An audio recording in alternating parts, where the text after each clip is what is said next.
Looks like it's time for another horror metal review. I'm Hellhound, and really not too thrilled about the movie that I'm going to be talking about today. So let's just get this over with. Alright, last time I reviewed Cheerleader Camp from 1988. Pretty crappy movie. Not one of the better 80s slashers for sure. And today I'm going to review another movie that I don't care for all that much. And that would be Return to Horror High. Yeah. School spirit has never been this dead. Let's just get through this. Alright, yeah. Much like Cheerleader Camp, this one really could have been a lot better. I suppose any serious fan of campy 80s splatter has, had to dig through lots of bottom-of-the-barrel dreck in their pursuit of finding some gems among all the crap. And this one is definitely one of the very bottom. This is definitely a pile of drivel. Okay, basically, the plot is that back in 1982, Crippen High School was the scene of a series of brutal murders, and the killer was never caught. He got away, and so a bunch of filmmakers decided to make a low-budget movie, I guess on location as well, about the murders. And so, part of the film crew includes George Clooney. Yeah, George Clooney's in this movie. He's even top billed, but he's barely in it. He gets off pretty early on. So, I guess he was supposed to be the leading man in this picture, but, he's very short-lived, because he didn't last very long. Most of the people here who are listed, George Clooney, Maureen McCormick, Vince Edwards, they're not even really in the movie that much. The real stars are Alex Rocco and Lori Lethan, sorry, I couldn't think of it.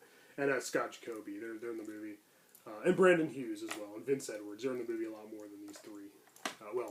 Vince Edwards, okay, he's in the cover. I don't even care enough about this piece of crap. It's even worse than Cheerleader Camp. It's actually kind of a spoof. It's kind of a horror comedy, and I suppose some of the self-aware, poking fun, at its own genre is kind of clever here and there. But honestly, I don't know. The way it's shot, it's kind of a non-linear narrative, and they're filming the movie, but then I think there's flashbacks, the actual murders intertwined within the the movie within a movie that they're filming, and it makes it kind of confusing. I can't tell if these are scenes from the movie they're filming, or if they're flashbacks, or if they're actually happening now. It cuts back and forth, and then somewhere in the final every time I watch this I'm bored out of my mind, so I'm probably missing something too, and I'm not really making as much effort as I should, I guess, as a viewer. But it's real that a lot of it was just part of a script or something that was written down. I will say that wasn't really all that obvious who the killer was. Then again, if I was invested a little more, I might have been able to figure out, but I guess I just didn't really care enough. I guess I won't give it away. I won't give away the identity of the killer or his motivation. It's really weird to look. When he's, in his disguise, got a mask and yellow rubber gloves. They look like gardening gloves or something, really distracting. Like something my grandmother would have worn when she was cleaning her kitchen. I don't know. Just for some reason, those gloves just really, really distracting for me, and really, I don't know. I just noticed them right away, and I just couldn't take my mind off of that he's wearing these gloves. I don't know. As I said, it's kind of a parody. It's kind of a horror spoof. It kind of does what Scream did, about a decade later. This came out in 1987. George Clooney was also in another Return movie, Return to the Killer Tomatoes. So he was in two pretty bad movies that started with the word return in the late 80s. Killer Tomatoes, I would actually much rather watch than this Dreck, though. And I should probably talk about the title, Return to Horror High. It's not a sequel. It is a return. It's kind of like Return of the Living Dead. That movie wasn't really a sequel either. It was kind of loosely connected to Night of the Living Dead, but it wasn't a direct sequel. There does exist a movie called Horror High, which came out in the 70s. It's about a guinea pig that becomes a ravenous monster, so pretty sure the two are unrelated, even though IMDb lists this as a sequel to that under the movie connections. I don't know who wrote that.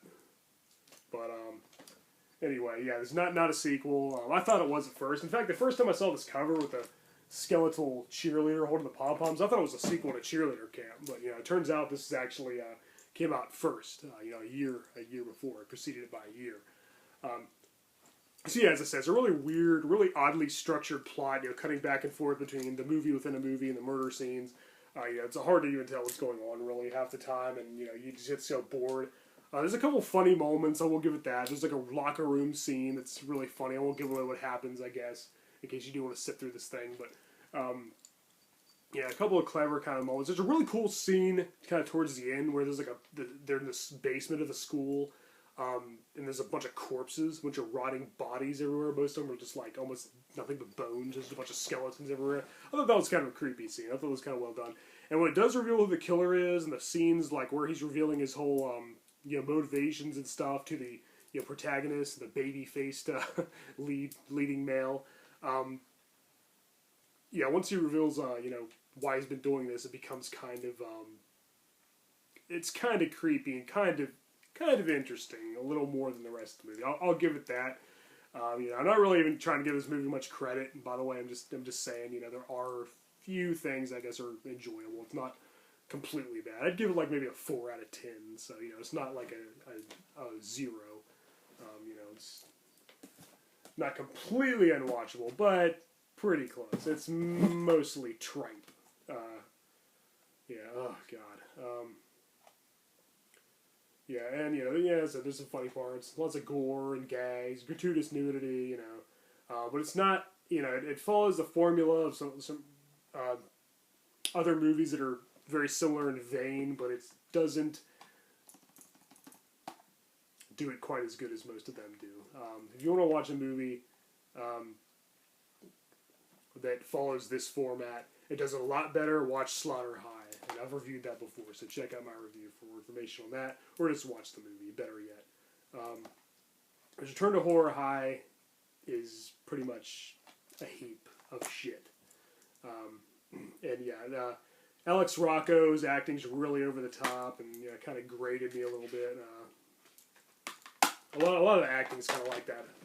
Actually, it kind of reminds me of the aunt in Sleepaway Camp. You know, a lot of over the top, kind of, you know, in your face, you know, performances that get really annoying after a while. So yeah, I don't know. This probably wasn't a very good review. Wasn't very in depth. All I can say is avoid this movie. I guess I did you a favor by saving you time when you're, you know, searching for a really good '80s slasher film to watch with, you know, lots of campiness and bad acting and gore and nudity.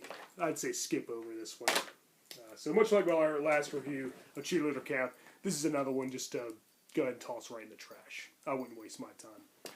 Alright guys, well, I'm Hellhound, and sorry this review wasn't, you know, more insightful or informative, but that's okay. I just say don't watch the movie. Some might like it, maybe you will too, I don't know, but personally, I'm not ever going to waste my time watching it again.